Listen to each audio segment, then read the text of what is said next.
Okay. तो international forum for promoting homeopathy द्वारा आयोजित इस दैनिक हिंदी वेबिनार श्रृंखला में मैं डॉक्टर नेहा कक्कर यहाँ पर उपस्थित सभी डॉक्टर्स का हार्दिक स्वागत करती हूँ। और आज का सेशन स्टार्ट करने से पहले हम अपनी रूटीन प्रेयर करेंगे। तो आज का जो हमारा सेशन है वो 955वां यानी कि 955th सेशन है। और आज के जो हमारे स्पीकर हैं वे हैं डॉक्टर आशुतोष कुमार।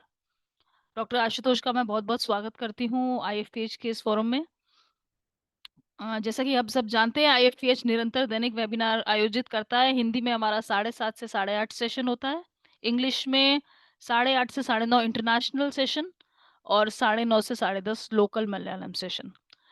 तो डॉक्टर आशुतोष कुमार जी एमडी और पीएचडी हैं होम्योपैथी में और आरबीटीएस राजकीय homeopathic medical college and hospital Muzaffarpur में एनाटॉमी विभाग के हेड ऑफ द डिपार्टमेंट हैं। विभाग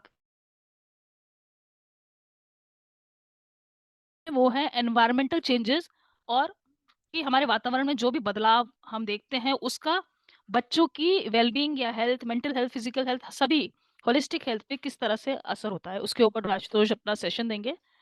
तो डॉक्टर आशुतोष का बहुत-बहुत स्वागत है आज के सेशन में। डॉक्टर साहब आप अपना सेशन शुरू कर सकते हैं। जी, जी, धन्यवाद मैडम। नमस्कार, पहले मैं डॉक्टर एम के सानी सर को मैं धन्यवाद देना चाहूँगा कि उन्होंने मुझे ये मौका दिया, आज मुझे बोलने का। ये 955वां जो ये दिवस है, ये निरंतर अभी तक चलते हुए अब बहुत जल्द लग रहा है कि 1000 हमारा दिन पूरा हो जाएगा। हेलो, तो हेलो, हेलो। हाँ, मेरी वो आवाज़ आ एक्चुअली रही बीच है? में हाँ, बीच में शायद कनेक्शन टूट गया था इसलिए आपकी वॉइस नहीं आ रही थी। अब आ रही है। हाँ जी। जी, तो ये अब हम लोग बहुत जल्द 1000वां अपना सेशन भी पूरा करेंगे। इस टॉपिक को मैंने एक बार और उसमें मैंने बोला था, लेकिन उसमें मैंने थेराप्यूटिक उस वक़्त इसमें नहीं डाला था, नहीं बोल पाया, उसके बारे में बता नहीं पाया, इसलिए मैं फिर से इसी टॉपिक को मैं वापस कहना चाह रहा हूँ और इस पर एक छोटा-सा प्रकाश पहले मैं डाल दूँ कि ये टॉपिक क्या था। तो नमस्कार सभी हमारे मेंबर्स को। मेरा नाम डॉक्टर आशुतोष कुमार है। आज जो मेरा टॉपिक है, ये आज के वातावरण में जो भी बदलाव हो रहा है, जो हमारे मौसम में जो बदलाव हो रहा है, ये बहुत तेज़ी से बदल रहा है। अब जो पहले का मौसम था और आज के मौसम में बहुत अंतर आ गया है। आज ऐसा छोटा शहर हो या बड़ा शहर हो, कोई भी शहर आज ऐसा नहीं है कि वो एक पॉल्यूशन का जो मिनिमम क्राइटेरिया होता है या मिनिमम लेवल जो होता है, उस लेवल से नीचे हो। आज हर एक शहर का उस पॉल्यूशन में लेवल बहुत ऊपर है। इसी में अब बच्चों के ऊपर जो हमारे स्कूल जाने वाले बच्चे हैं या जो अभी जाने के कगार पर हैं, यानी कि छोटे बच्चे और बड़े बच्चों को, इन सभी के स्वास्थ्य पर एक बहुत बुरा प्रभाव पड़ रहा है। इसका कारण हम लोग खुद हैं। जितनी भी गाड़ियाँ हैं, उनसे पॉल्यूशन फैल रहा है। जो हमारे घर से कचरा जो निकलता डॉक्टर है आशुतोष उस आपकी स्लाइड्स मूव नहीं कर रही है डॉक्टर साहब। हाँ, स्लाइड्स अभी मैं मूव नहीं कर रहा हूँ। Okay, okay. ठीक है, ठीक है। हाँ, मैं उसको करता हूँ। तो इनमें जो भी चेंजेस आ रहे हैं, ये चेंजेस कहीं न कहीं हमारे पूरे वातावरण को बदल रहा है, जिसका असर हमारे देखने के लिए बच्चों पर मिल रहा है। आज छोटे बच्चों में ही अस्थमा, निमोनिया तो पहले भी होता था, आज भी होता है, लेकिन आज उसका स्टेज बदल गया है। इन सब चीजों को देखते हुए उनके खान-पान, उनके रहन-सहन में भी परिवर्तन आया है। पहले हर एक कॉलोनी में एक फील्ड हुआ करता था, जहाँ सारे बच्चे खेलते थे, दौड़ते थे। लेकिन आज कहीं मकान बन गया है, कहीं कुछ हुआ है। अब उसके वजह से वो खेलने और उनके दौड़-धूप की जगह अब सिमट कर एक घर के आंगन तक रह गई है। ज़्यादातर बच्चे आज के समय में या तो मोबाइल में रहते हैं। ये मोबाइल का भी क्रेज़ जब से कोरोना काल आया है, तो उनके ऑनलाइन क्लास के लिए हम ही लोग बच्चों के हाथ में फ़ोन पकड़ाए, उन्हें इंटरनेट प्रोवाइड कराया, उनके सभी माँगों की पूर्ति करते गए। आज नतीजा ये है कि बच्चे फ़ोन में ही लगे रहते हैं, उन्हें ये भी नहीं पता कि दौड़-धूप आधे से ज़्यादा बच्चों में क्या होता है, ये भूल गए हैं। अब बच्चों को तो छोड़ दीजिए, हम बड़ों की ही आदत वैसी हो गई है कि ज़्यादातर लोग पहले एक सभी दोस्तों की सर्किल हुआ करती थी, एक-दूसरे से बात-विचार करते थे, मिलने जाते थे, लेकिन आज ये सारा काम फ़ोन के द्वारा ही हो जा रहा है। चाहे किसी का हाल-चाल पूछना हो, किसी का से कोई बात करनी हो, तो हम व्हाट्सएप में ही हम चैट कर लेते हैं, जाने की क्या ज़रूरत है। लेकिन अभी हमें ये सब चीज़ों को चेंज करना होगा।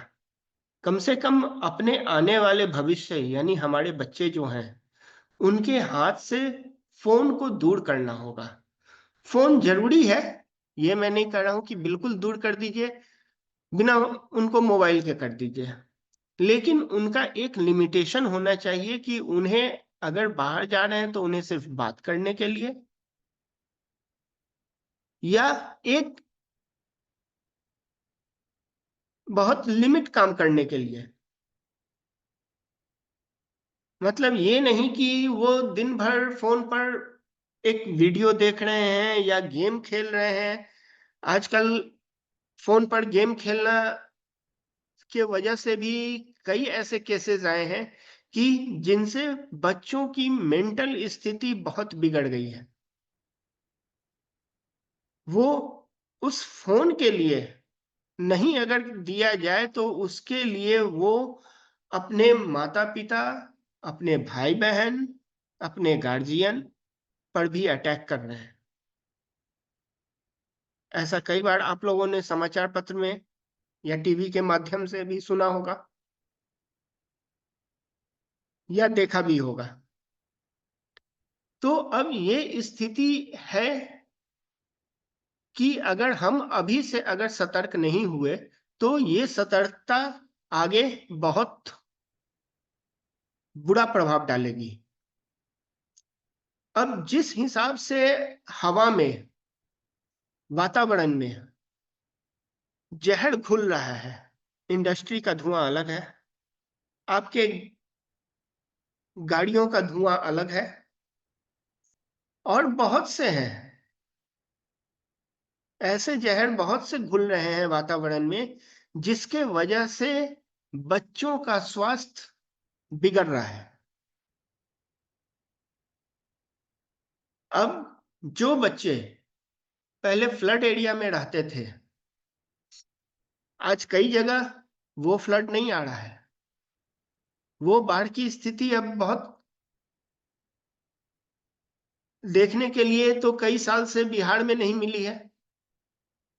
पिछले साल इस साल जो भी बाढ़ आया भी, तो वो उतने दिन तक नहीं आया या उतना प्रभावी नहीं आया, जो हर एरिया में आता था, जिसके वजह से उस बाढ़ के वजह से कितने किसान अपना खेती करते थे, जब पानी हट जाता था तो उसी के उर्वरक से अच्छी फसल उगाते थे। लेकिन आज की स्थिति ये है कि वो एक फसल को उगाने के लिए यूरिया, केमिकल, आज कोई भी सब्जी, कोई भी अनाज ऐसा नहीं है जिसमें केमिकल नहीं है। आज जो कुछ भी हम खा रहे हैं या हम अपने बच्चों को खिला रहे हैं, सब में भरपूर मात्रा में केमिकल मिला हुआ है। छिड़काव उसी में होना है। अगर बच्चे गार्जियन के साथ बाहर जाते हैं या घर में अब उनकी आदत हो गई है खाने की, क्या तो हमें पिज्जा चाहिए, हमें बर्गर चाहिए, हमें नूडल्स चाहिए। उनको अगर आप रोटी और सब्जी अगर दें या चावल दें, दाल दें, तो घर का उनका बना हुआ खाना वो अच्छा नहीं लगता है। बाहर का उनसे आप जितना पूछ लीजिए, वो कभी ना नहीं कहेंगे। उसके लिए उनके पास भूख है, लेकिन घर का खाना खाने के लिए उनके पास भूख नहीं है। तो ये क्यों हुआ? ये हमारे आपकी गलती की वजह से हुआ। खाना ये नहीं है कि हम उनको नहीं दें, लेकिन ये रोज ना दे के अगर हम उनको कभी कभी अगर हम दें तो क्या दिक्कत है? इससे उनका ठीक है, स्वाद भी मिल जाएगा, कभी मन भी बहल जाएगा। कम से कम घर का खाना तो उनके पेट में जाएगा। घर में हम जितनी भी सब्जी अनाज इन लोग इस सबको जितना भी हम धो के बनाते हैं, फिर भी उनमें कुछ ना कुछ तो प्रोटीन विटामिन है। लेकिन उस पिज्जा बर्गर में क्या है? आज कहने के लिए सब बहुत एडवांस है। हाँ, वैसे लोगों के लिए मैं ये नहीं कह रहा हूं जो अकेले रहते हैं, लेकिन कम से कम हम अपने बच्चों को एक अनाज खाना सिखाएं। आज ऐसा बहुत सा घर है जहां बच्चे अनाज को छूते नहीं हैं। एक मेरे पास ही एक 16 साल का लड़का आया था जो लगभग 10 से 15 दिन से वो अनाज नहीं खाया। उसकी माँ कह रही थी कि ये 10-15 दिन से खाना नहीं खा रहा है। तो मैंने पूछा कि आखिर 10-15 दिन से अगर ये नहीं खा रहा है तो अभी तक ये खड़ा कैसे है? तो उसकी माँ ने बताया कि ये बस पिज्जा, बर्गर, चाउमीन, मैगी, बस इसी पर है। और उसके वजह से उसका स्वास्थ्य इतना गिरता जा रहा है कि ये उसे खुद को नहीं पता।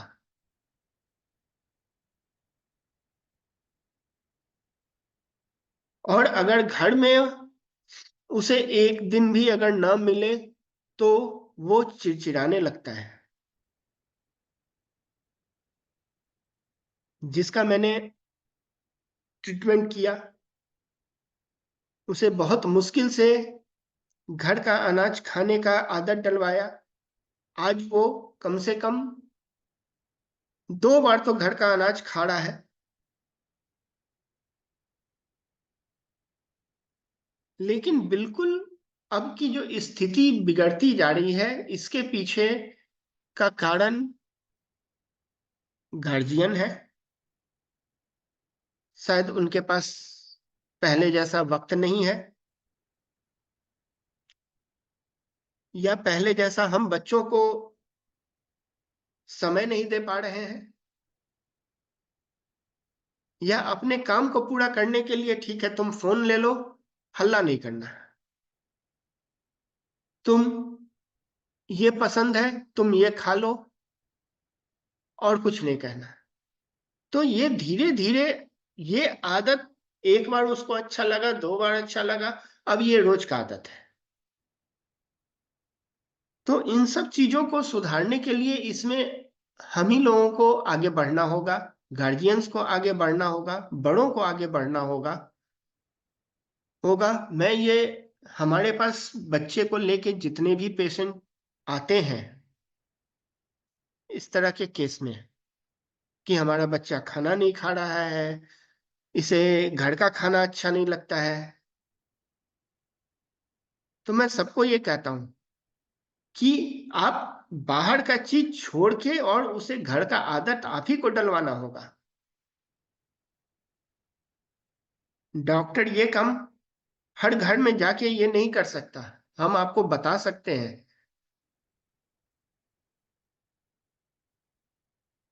आज की स्थिति कुछ जगहों पर ये है कि बच्चे 10 कदम पैदल नहीं जा सकते हैं। अगर उन्हें कह दीजिए कि यहाँ थोड़ी दूर दुकान से जाके कुछ ले आए ने के लिए, तो उसके लिए उन्हें कहेंगे इतनी दूर मैं कैसे जाऊं।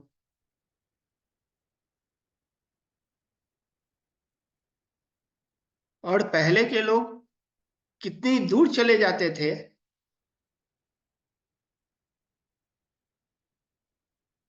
तो वो स्थिति और आज की स्थिति बहुत बदल गई है। आज उन्हें कोई ना कोई सवारी चाहिए, हर एक छोटे काम में वो थक जाते हैं।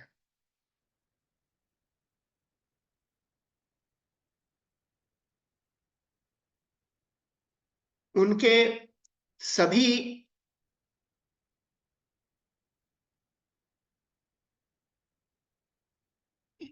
मिनरल्स और कैल्शियम, विटामिन, इन सबों की कमी होती जा रही है। हमारे होम्योपैथिक में ऐसे बहुत से मेडिसिन हैं जो इन सब चीजों को पूरा करती है,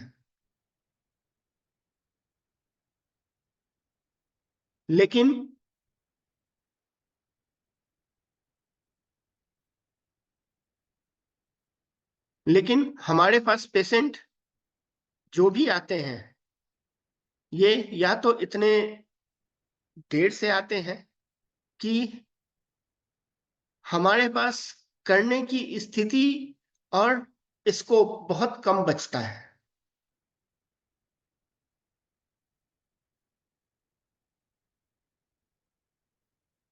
जैसा मैंने पहले बताया, रिड्यूस्ड न्यूट्रिशनल, और ये सारा चीज अब धीरे धीरे घटता जा रहा है। उसके बाद आज के स्थिति में कहीं भी साफ हवा नहीं है, साफ मिट्टी नहीं है।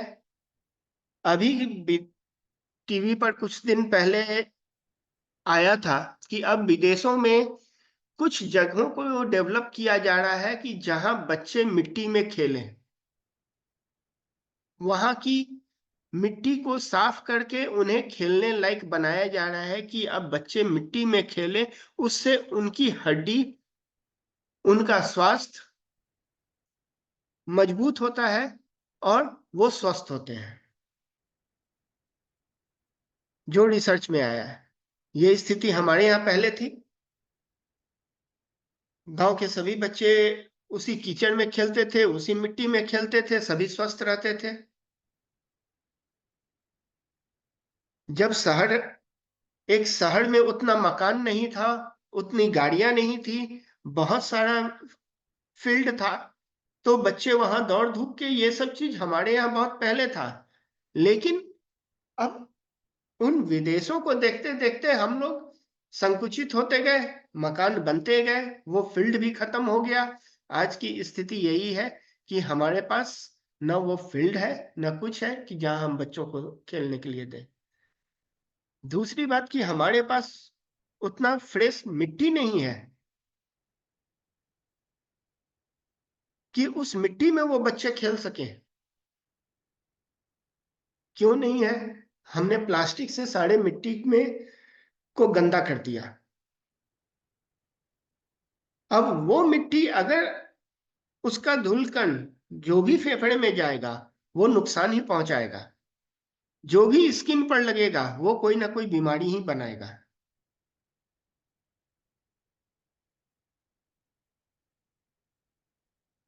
आज कई बच्चों को मैंने देखा है कि थोड़ा सा कहीं कीचड़ लग गया या कहीं मिट्टी लग गई तो उन्हें कोई ना कोई स्किन की बीमारी ज्यादातर हो जाती है। कई जगहों पर यह स्थिति है कि बच्चों को सांस लेने में तकलीफ हो रही है। वो अगर स्कूल जाते हैं और स्कूल से आते हैं उतने में उनकी वो स्थिति हो जाती है कि वो किसी ना दौड़ने लायक रहते हैं ना कहीं जाने लायक रहते हैं। जैसे हमारा मेट्रोपॉलिटन सिटीज या वैसे बड़े शहर, ऐसे कई बच्चे हैं जो उस स्थिति में ही नहीं रहते क्योंकि वो दिन भर आपको ट्रैफिक का धुआं धक्कर ये सब लेते हुए आते हैं और उनकी हालत खराब हो जाती है। और ऊपर से उन्हें स्वस्थ भोजन वो लेना नहीं चाह रहे हैं, जिसके वजह से उनका स्वास्थ्य और उससे लड़ने की क्षमता, सभी रोगों से लड़ने की क्षमता उनकी धीरे धीरे खत्म हो रही है।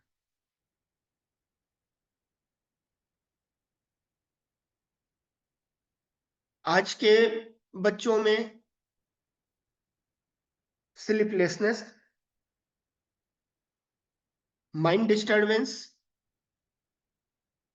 अगर एक बच्चे को आप फोन दे दीजिए, वो रात भर उनकी नींद कहाँ गई ये पता नहीं चलेगा। कई बच्चे जो हॉस्टल में रहते हैं तो रात भर चैट करने वीडियो देखने इसमें ही उनका आधा से ज्यादा रात बीत जाता है और नतीजा है कि सुबह वो देर से उठेंगे, अपने समय पर नहीं उठेंगे तो वो स्वस्थ होंगे कहाँ से? क्यों पहले कहा जाता था कि जल्दी सोइए जल्दी उठिए, उससे स्वास्थ्य भी ठीक रहता था और शरीर को आराम भी मिलता था। आज आप 1 बजे 2 बजे रात में आप सोएंगे ही और तो सुबह में आपका 4 से 5 बजे नींद कहाँ खुलेगा? आप तो उठ रहे हैं 10 बजे 11 बजे, जिसका बुरा असर पड़ रहा है।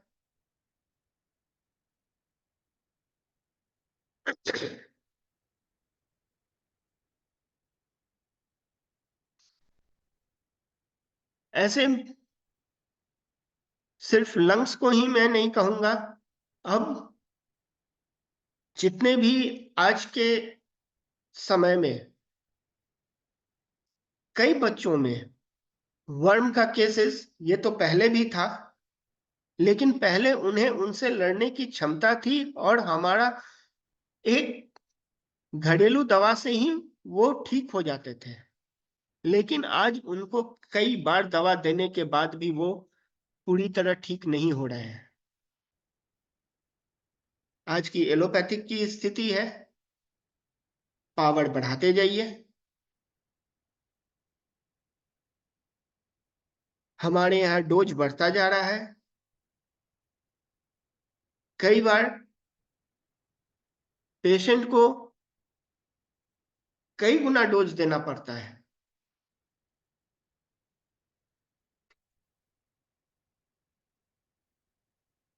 जिसके वजह से उनके लीवर पर, किडनी पर,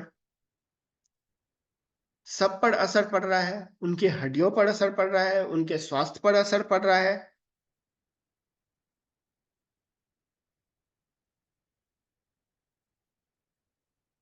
अब जो पानी है हमारा, क्या आज पानी वो फ्रेश है? आज ज्यादातर लोग आरओ का पानी पी रहे हैं, लगभग या तो लोग अपने घर में आरओ लगाए हैं या बाहर से आरओ का पानी खरीद के पी रहे हैं।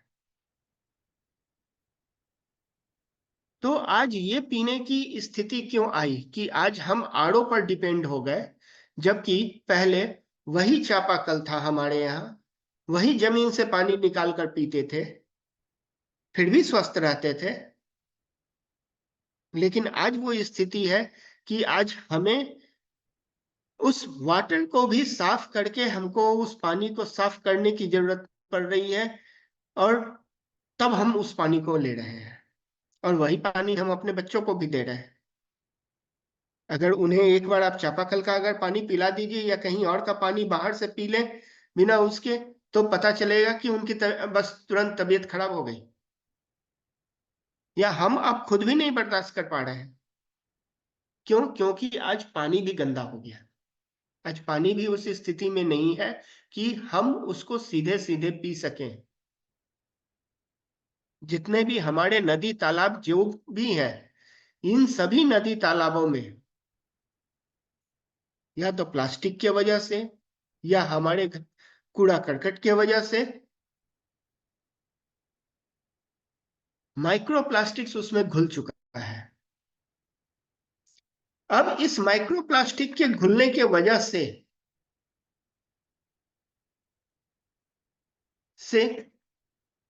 क्या है कि वो पानी अब साफ नहीं है।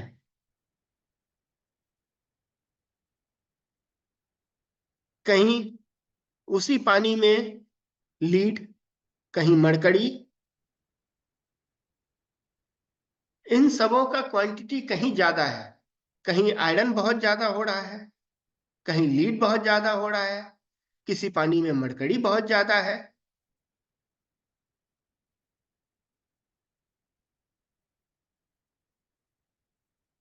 अगर हम उनके मेंटल हेल्थ की मैं बात करूं तो आज एक बच्चे के ऊपर कई सारा मेंटल स्ट्रेस है। एक पहला मेंटल स्ट्रेस उनके पढ़ाई का, ये वर्क पूरा करके ले जाना है। दूसरा उनके घर के वातावरण का।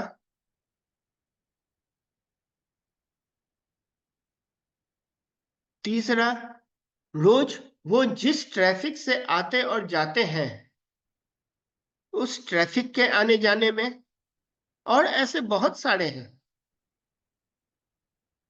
जो हमारे दिनचर्या में उनके मानसिक स्थिति को बिगाड़ रहा है। दूसरा कि सबसे बड़ा है कि वैसे बच्चे जो दिन रात फोन पर लगे रहते हैं।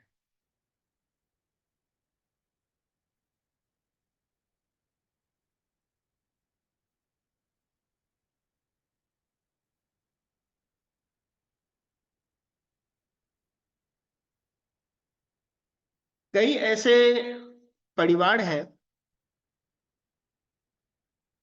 जो बहुत अच्छे हैं, जो अपने बच्चों के लिए हर एक चीज मुहैया कराते हैं, उनके खाने से लेके पहनने से लेके सब कुछ।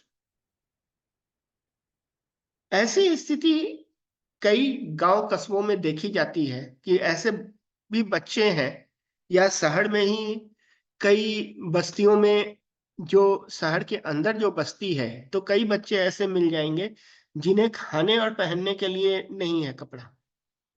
न उनके पास कपड़ा है, न खाने के लिए कोई शुद्ध भोजन है,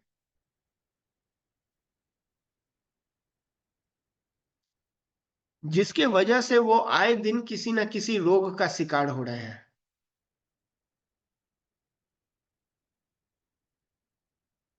वैसे बच्चों के पे ध्यान देने की सबसे ज्यादा जरूरत इसलिए है कि उन्हें हम न्यूट्रिशन प्रोवाइड कैसे कराएं। आप में से बहुत लोग कहेंगे कि ऐसे बहुत से ऑर्गेनाइजेशन हैं जो वैसे बच्चों के लिए काम कर रहे हैं, या हम लोग को भी उसमें, हमारे साथ बहुत सारे ऐसे लोग होंगे जो वैसे बच्चों को ट्रीटमेंट देना, उनके स्वास्थ्य का ध्यान रखना कर रहे होंगे। लेकिन इसको व्यापक तरीके से करना होगा कि एक भी बच्चा हमारा वो आने वाला भविष्य है, उस भविष्य के साथ खिलवाड़ ना हो। उसको हम अपने ढांचे में ला सके। आज जिस हिसाब से मौसम बदल रहा है, जिस हिसाब से मौसम का परिवर्तन हो रहा है, आज कब बारिश होगी, कब कौन सी हवा चलेगी, ये कहना मुश्किल है। पहले ये चीज क्लियर था कि हाँ, अभी ये बारिश का मौसम है तो यहां से यहां तक ठंड का मौसम आ जाएगा, हम उसके लिए तैयारी कर लें। या अब गर्मी आ रही है, हम उसके लिए तैयारी कर लें। लेकिन आज की स्थिति क्या है कि आज की स्थिति ग्लोबल वार्मिंग के वजह से हमारा गर्मी का सीजन बढ़ता जा रहा है, ठंड घटती जा रही है, जो स्वास्थ्य के लिए दोनों जरूरी है। बारिश कब होगी इसका पता नहीं।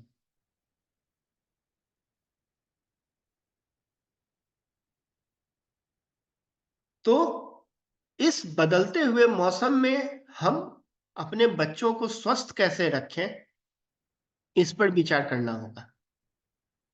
इस पर विचार के लिए हमें हर मौसम में उनकी बदलती स्थिति को, बदलते इस परिवर्तन को ध्यान में रख के और उनके लिए आगे का कार्यक्रम करना होगा। अब अगर इनमें रूरल और अर्बन में, अगर दोनों में अगर हम कंपेयर करें तो आज रूरल के हमारे बच्चे ज्यादा स्वस्थ हैं कंपेयर टू अर्बन। आज शहरी बच्चों से ज्यादा स्वस्थ गांव के बच्चे हैं। कम से कम उस गांव में भी वहां उनको दौड़ने का और खेलने कूदने का जगह मिल रहा है। हर के हाथ में सीधे फोन नहीं है। लेकिन हम शहर के बच्चों में सबसे बड़ी बात है कि वो अगर खेलने के लिए भी जाए तो जाए कहाँ। तो ये जरूरी है कि हम अपने कॉलोनी, अपने कस्बों में एक ऐसा फील्ड डेवलप करें जहां बच्चे दौड़ सके, जहां बच्चे खेल सके, जहां वो एक दूसरे से कम्युनिकेट कर सके वर्बली। ना कि उस कम्युनिकेट करने के लिए उन्हें किसी चीज का सहारा लेना पड़े।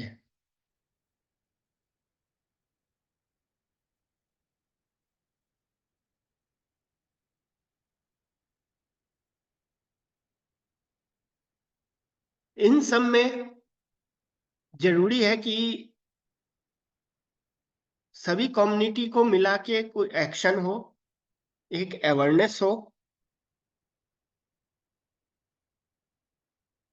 इनके लिए एक साधन उपलब्ध कराया जाए, तभी हम अपने बच्चों को एक हाई रेडिएशन से दूर रख सकते हैं। और ये बदलाव सिर्फ बच्चों में ही नहीं, हमें खुद भी करनी होगी।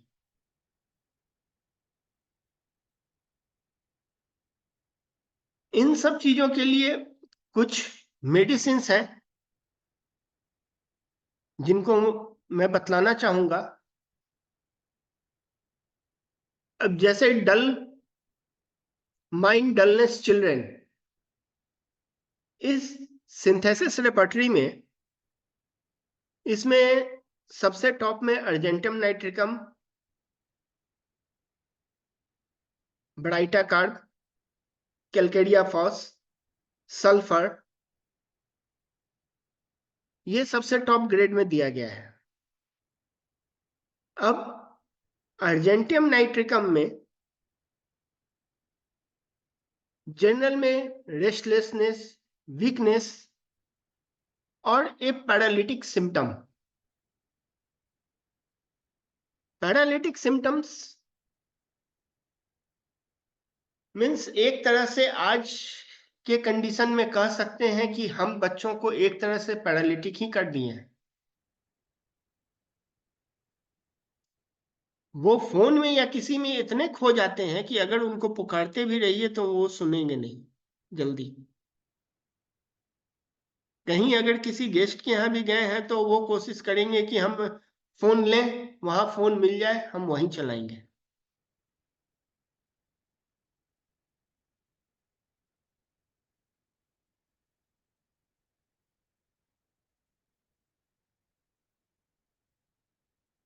उसके फियरफुलनेस एंड नर्वसनेस ये बोरिक में है।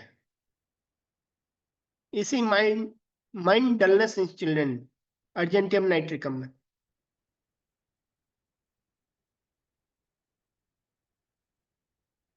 तो फियरफुल किस चीज के लिए है? फियरफुल आज उन्हें कहीं बाहर खेलने से फियर है, कहीं कुछ करने से फियर है। तो इस डर को उनसे हटाना होगा। इसी में ब्राइटा कार्म में excessively busy without any aim, loss of memory.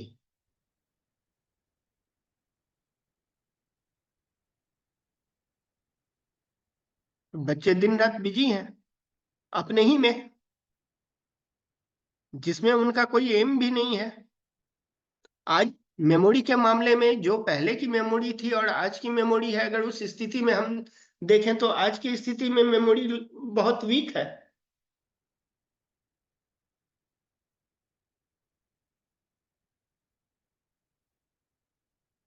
दूसरा,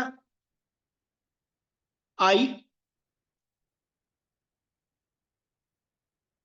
कई बच्चों को, छोटे बच्चों को देखा गया है कि अब उन्हें ही बहुत मोटे मोटे पावर का चश्मा लग रहा है, बहुत ज्यादा पावर का।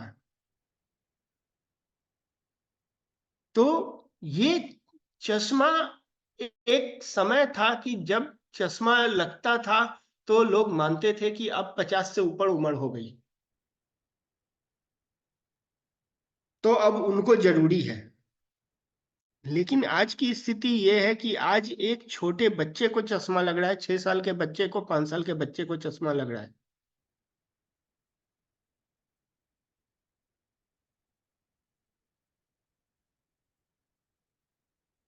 तो हमें उस स्थिति को बदलना होगा।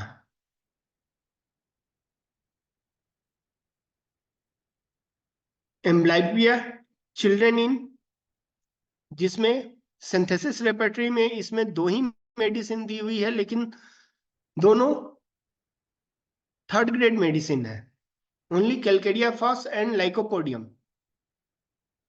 उसी जगह आई एस्थेनोपिया में एक एकोमोडेटिव, इसमें अर्जेंटियम नाइट्रिकम, एगारिकस इसमें सेकंड नंबर पर दिया हुआ है, जलसेमियम सेकंड नंबर पर है, जबकि जबरंडी और रूटा इसको फर्स्ट ग्रेड मेडिसिन में दिया गया है।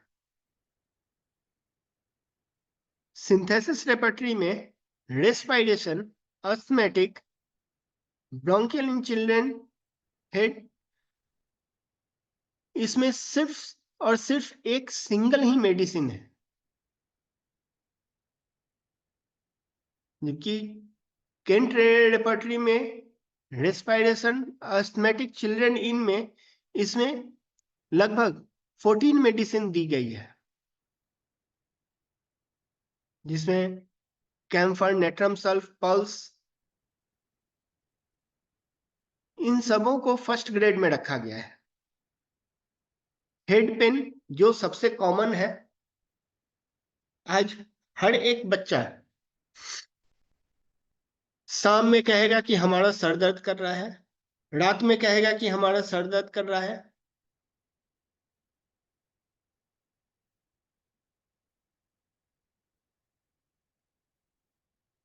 तो ये दर्द आखिर क्यों? पहले तो नहीं इतना सर दर्द करता था,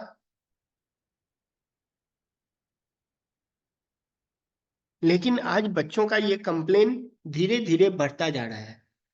तो अब हेड पेन में इसमें लगभग 767 मेडिसिन दिया हुआ है। इन सारे मेडिसिन को मैंने इसमें नहीं नोट किया है, कुछ मेडिसिन को मैंने नोट कर लिया है। लेकिन ये स्थिति है कि अब उनके सभी चीजों को कंट्रोल करना और उन्हें बीमारियों से मुक्त करना, ये हर एक गार्जियन की अब जिम्मेवारी है। नहीं तो वो स्थिति दूर नहीं है जब ये पूरा बिगड़ते समय नहीं लगेगा।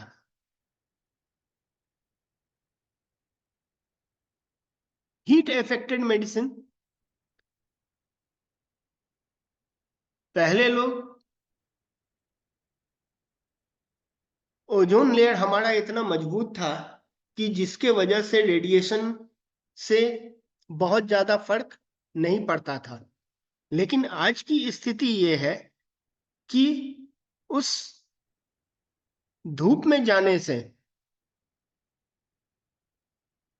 बच्चों को अक्सर सन स्ट्रोक, सन एक्सपोजर,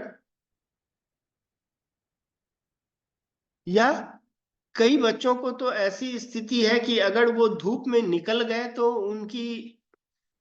उनके स्किन पर कुछ न कुछ इरप्शंस होना ही होना है, कोई स्किन डिजीज उन्हें होना ही होना है।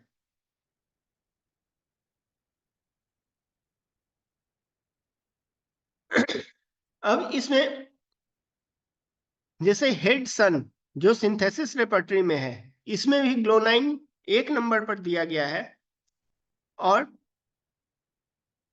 ऊपर में हेड सन स्ट्रोक, इसमें भी ग्लोनाइन फर्स्ट ग्रेड में ही दिया गया है। लेकिन हेड सन, इसमें नेट्रम कार्ब सेकेंड ग्रेड में है, जबकि सन स्ट्रोक में नेट्रम कार्ब को फर्स्ट ग्रेड दिया गया है। तो ये ऐसी स्थिति है कि अब हमें यहां पर ये कंपेयर करना होगा कि इन मेडिसिन को किस स्थिति में हम इस्तेमाल कर सके, क्योंकि दोनों सन के लिए है, एक स्ट्रोक लग रहा है और एक सन इफेक्ट कर रहा है।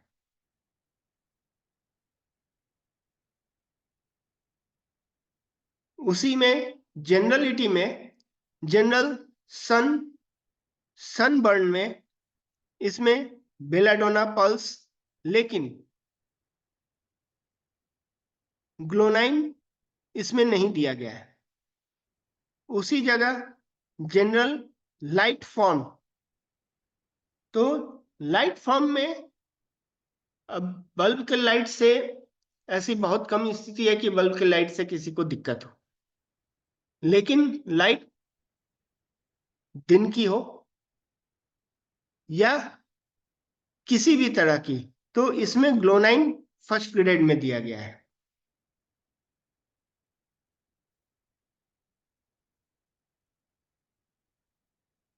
मैंने वर्म का जो कंडीशन मैंने पहले भी बताया था, डायरिया सबसे कॉमन है, क्योंकि अब जो भी फूड मटेरियल है वो फूड मटेरियल या तो बहुत वायली फूड मटेरियल है, बहुत मसालेदार है, जिसके वजह से डायरिया सबसे कॉमन है। तो डायरिया मॉर्निंग चिल्ड्रेन इन, इसमें 2 ही मेडिसिन है, लेकिन वो थर्ड ग्रेड में दिया गया है, सिमिसिफ्यूगा एंड आयोडियम। उसी जगह रेक्टम डायरिया एक कंपाउंड बाई सिंथेसिस रेपर्टरी में एंटिमटार्ट, इसमें फर्स्ट ग्रेड में है with rashes. Fever,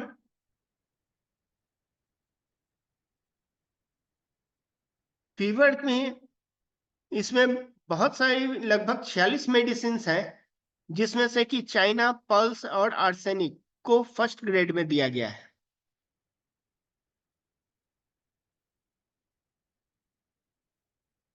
medicine general air uncleanness sensation, trifolium P, तो ट्रिफोलियम पी में इसमें एलेंस में irritable condition in larynx, irritable cough लिखा हुआ है। अब आज की जो स्थिति है, जो अस्थमेटिक कंडीशन हो रहा है, या वैसे बच्चे जो ज्यादा ट्रैफिक में आते और जाते हैं, जिसमें उन्हें आने और जाने में धुएं के अलावा, धूल धक्कर के अलावा और उन्हें कुछ नहीं मिलता, तो इस स्थिति के लिए इरिटेबल कंडीशन ऑफ लैरिंग्स, तो लैरिंग्स में उन्हें अक्सर खराश या कुछ हो तो इसे देखा जा सकता है। और ये हमारा एक इंडियन ड्रग है, general sun exposure to the sun. इसमें 101 मेडिसिन है जिसमें ग्लोनाइन को फर्स्ट ग्रेड में रखा गया है। बस एक ही कंडीशन है लाइट के कंडीशन में जहां ग्लोनाइन नहीं है, और ऐसे कई सारे मेडिसिन है जो नहीं है, लेकिन स्पेशली ग्लोनाइन जो हमारे सन स्ट्रोक, सन एक्सपोजर के लिए सबसे बेहतरीन माना जाता है, ये हर एक कंडीशन में अलग अलग है। Antim crude can not bear heat of sun, ये बोरिक का लाइन है। Glonoine hyperaemia of the brain from the excess of heat.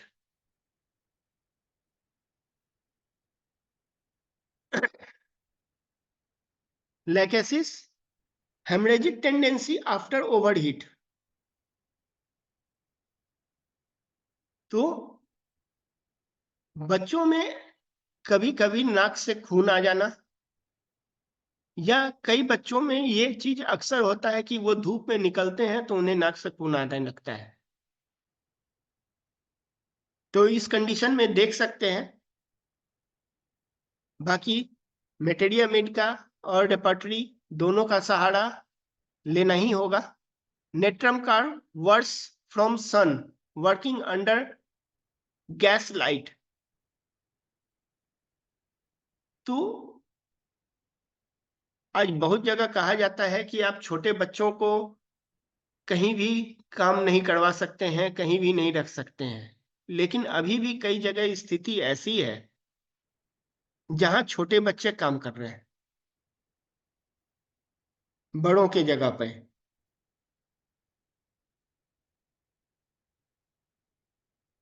Soil polluted, worm, skin diseases, stomach vomiting type worm, इसमें एकोनाइट, आर्सेनिक, कैलकेरिया कार्व, सीना, coffea, etc. Abdomen worm complaint from, यहाँ worm complaint from में abdomen में synthesis repertory में यहाँ सीना को 1 number में रखा गया है, जबकि उसी जगह stomach vomiting type of worm में सीना को 2nd ग्रेड में रखा गया है। रेक्टम वर्म कंप्लेंट फ्रॉम, इसमें लगभग 201 मेडिसिन है, जहां आपका कैलकेरिया कार्ब फर्स्ट ग्रेड में है, जबकि इसी जगह सीना को इसमें नहीं रखा गया है।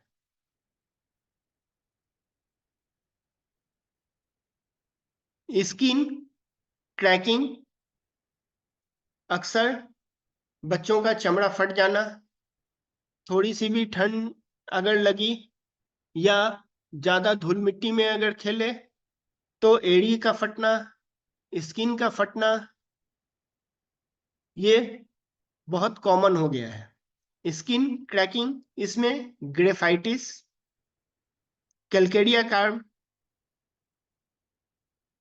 Pearls, petroleum, sarsaparilla, sepia and sulphur को फर्स्ट ग्रेड में रखा गया है। इसी जगह मैंने एक बार जो इस्तेमाल किया था X ray, erythema around root of nail, इसमें ये बोरिक का लाइन है, जिसमें रूट ऑफ नेल में इरिथेमा, उनका स्किन ड्राई रहना, कई बच्चों में नेल के रूट में स्केली चमड़ा फट जाता है। ये बहुत कॉमन देखा गया है कि अक्सर बच्चों का ऊपर का चमड़ा फट जाता है। दूसरा है abdomen colic pain, Sinapis nigra, ये पी बैनर्जी का है। Dull pain in a abdomen in umbilical region.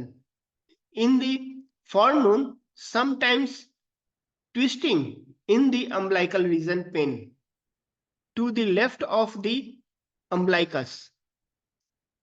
Left में standing में dullness of pain. Okay, thank you.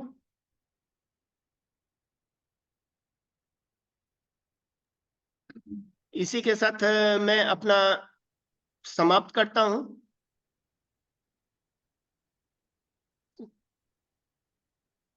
Madam. Hello. हाँ हेलो। जी, हाँ जी, डॉक्टर आशुतोष का काफी बढ़िया सेशन रहा। जो एक ये जो एनवायरमेंटल इम्पैक्ट आपने बताया, ये बहुत ही मतलब एक बढ़ती हुई प्रॉब्लम है, एपिडेमिक प्रमोशन से बढ़ रही है। ऑब्वियसली जो छोटे बच्चे भी, टीनेजर्स भी, सभी इसके सब चपेट में हैं। जो हमारा आज का एनवायरनमेंट है, जिस तरह से आपने फ़ोन के बारे में बताया, इंटरनेट इन्फ्लुएंस जो है ब्रेन पर, जो ईज़ी और फ़ास्ट पेस्ड लाइफ़ बनती जा रही है, हर चीज़ अवेलेबल है और एक तरह से हम जो है उस पे, बच्चे जो हैं पूरा उस पे डिपेंडेंट होते जा रहे हैं। यानी कि जैसे कि आर्टिफ़िशियल इंटेलिजेंस है। अभी रिसेंटली एक केस हुआ था जहाँ पे एक बच्चे ने सुसाइड भी कर ली थी, आर्टिफ़िशियल इंटेलिजेंस की, चैट जीपीटी के इन्फ्लुएंस में आके। एक बाहर यूएस में एक केस हुआ था। तो इस तरह के केसेस ऑब्वियसली बढ़ रहे हैं। छोटे बच्चों से, ये छोटी एज से शुरू हो जाता है क्योंकि हम बहुत अर्ली एज में बच्चों को फ़ोन को एक्सेस है। तो ऑब्वियसली ये एक बहुत बड़ी प्रॉब्लम है। और जैसा कि आपने बताया कि जो फिज़िकल फैक्टर्स हैं, जैसे कि डाइट आजकल की फॉल्टी है। बच्चों को हेल्दी ईटिंग हैबिट्स के बारे में पता ही नहीं होता है और माँ-बाप भी उस चीज़ को रीइंफोर्स करते हैं क्योंकि मदर्स भी आजकल वर्किंग हैं, फीमेल्स भी वर्किंग हैं, तो वो उतना टाइम नहीं दे पाती हैं इस सब चीज़ों के लिए। तो ऑब्वियसली ये एक बहुत बड़ी प्रॉब्लम है और चिल्ड्रन की ग्रोथ,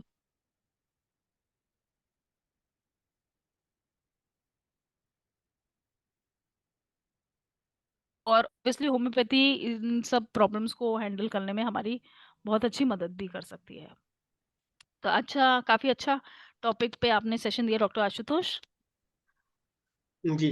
हाँ, और इसी तरह के जैसे कि एडीएचडी और इस तरह की प्रॉब्लम्स जो बढ़ रही हैं, वो इन सब चीज़ों की ही देन है आज की डेट में। जो एग्रेसिव बिहेवियर हमें बच्चों में देखने को मिल रहा है, एडीएचडी देखने को मिल रहा है, ऑटिज़्म के केसेस बढ़ रहे हैं, एक्वायर्ड ऑटिज़्म आ रहा है। एक होता है जेनेटिक ऑटिज़्म, जो बचपन से किसी बच्चे को होता है, लेकिन आज की डेट में एक्वायर्ड ऑटिज़्म भी आ रहा है, जहाँ पे क्योंकि ये एनवायरमेंटल फैक्टर्स इतने ज़्यादा वो हो गए हैं, तो उसकी वजह से भी हमें इस तरह के केसेस देखने को मिलते हैं। तो आजकल के जो माता पिता जो छोटे ही बच्चों को फोन थमा दे रहे हैं। जो बच्चा हाँ का जी, बिल्कुल। जन्म हुआ है 6 महीने के बाद उसे फोन पकड़ाने लग रहे हैं। बिल्कुल, बिल्कुल सर। तो बहुत ही हमें अर्ली यही एज कहना में चाहिए एक्सेस कि है। अब इन सब चीजों को गार्जियन को खुद भी समझना होगा और आज की हुँ, स्थिति को बदलना होगा। हुँ, हुँ। और दूसरा, यहाँ इंडिया में भी ऐसे कई केसेस हुए हैं जिसमें बच्चे ने अपने गार्जियन के ऊपर चाकू से फोन नहीं देने के वजह से अटैक किया है। बिल्कुल, बिल्कुल, ऐसे बिल्कुल। कई केसेस हैं। बिल्कुल, तो बिल्कुल। एग्रेसिव इस बिहेवियर बहुत देखने को मिल रहा है। हाँ जी। इस बिहेवियर को चेंज करने के लिए, और इसमें हमारा सबसे वाइटल रोल फोन तो और इंटरनेट तो है ही, उसके हुँ, साथ साथ हमारा फूड हैबिट भी है। बिल्कुल, बिल्कुल। क्योंकि क्योंकि अब एक्सेसिव, बच्चों को हाँ जी। आप हुँ, जगह नहीं दे रहे हैं कहीं बाहर जाने के लिए, हुँ। कोई उसके लिए फील्ड नहीं है, कोई बिल्कुल। फ्रेंड सर्किल नहीं है। हुँ, पहले हुँ। हमें आस पड़ोस में क्या, कौन लोग थे, कितने बच्चे हैं, सब मालूम होता था। आज हुँ, हमको, जो फ्लैट में रहते हैं उनको खुद को नहीं मालूम कि बगल के हमारे फ्लैट में कौन रह रहा है बिल्कुल बिल्कुल। और उनकी स्थिति क्या है। तो इन सब चीजों को चेंज करने के लिए होम्योपैथिक एक बहुत बेटर साधन है। हम्म। लेकिन अब इसके साथ साथ हमारे कुछ चीजों को चेंज भी करना होगा, हम्म। कुछ हमें अपने में बदलाव भी लाना होगा। हाँ बिल्कुल, लाइफस्टाइल बहुत चेंज जरूरी है लाइफस्टाइल को। लेकिन वही वाली बात है, आज की डेट में जो लाइफस्टाइल चेंजेस है वो लाना भी एक चैलेंज बन गया है, क्योंकि मैंने जैसे कि बताया, दोनों माँ बाप कमाने के लिए निकल जाते हैं, कोई nobody is there to take care of the kid. बच्चे को ध्यान रखने के लिए ही कोई नहीं होता था। पहले जॉइंट फैमिली सिस्टम में हमारा और सपोर्ट सिस्टम होता था, तो उससे बच्चे को फिर भी एक सपोर्ट सिस्टम मिलता था। पर आज की डेट में वो सपोर्ट सिस्टम खत्म होता जा रहा है, तो इसलिए ये प्रॉब्लम ज्यादा बढ़ती जा रही है। तो ऑब्वियसली हमें चेंज तो लाने की जरूरत है, लेकिन वो भी एक बार कई बार चैलेंज हो जाता है, क्योंकि दोनों ही माँ बाप बाहर निकल जाते हैं। तो इसके भी हमें तरीके ढूंढने पड़ेंगे कि किस तरह से हम इस चीज को प्रैक्टिकली फॉलो कर सकते हैं। जी। हाँ जी।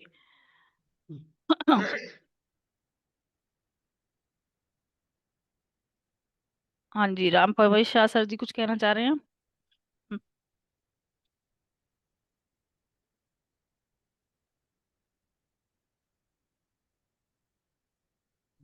Thank you Neha Kakkar ji. Congratulation doctor Ashutosh ji, बहुत अच्छा बताए। पर्यावरणीय परिवर्तन और बच्चों का जो अभी जिस तरह से बीमारी से ग्रसित हो रहे हैं, उसमें हमारे वातावरण भी है ही, साथ में हम बच्चे को ऐसा बांध के रख रहे हैं कि जैसे आप बताए कि मट्टी से संपर्क में नहीं है, हवा से संपर्क में नहीं है, इलेक्ट्रिकल डिसबैलेंस हो रहा है, जिससे हमारी फर्टिलिटी डिरेंज हो रही है और हार्मोनियल हार्मोन भी कुछ गड़बड़ी हो रहा है। और मोबाइल की बात है तो मोबाइल तो अब देखते हैं कि बच्चा ठीक में वास्तविक में मोह से हम लोग गार्जियन ग्रसित हो गए हैं। मोह सकल व्याधिन कर मूला तिनते पुनि बजाई बहुसूला।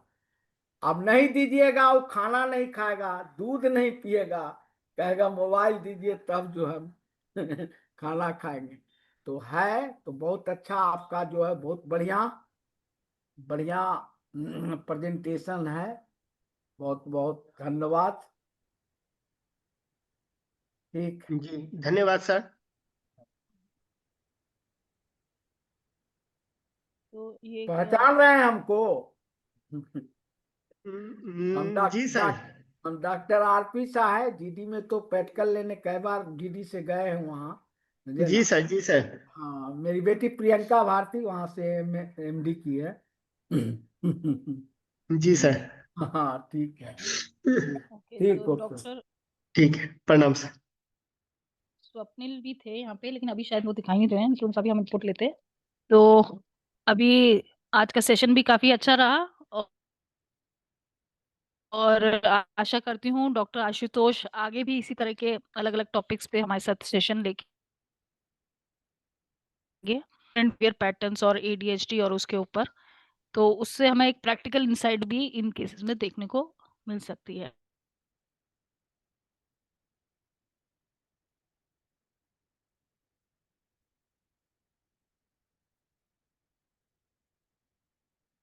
हम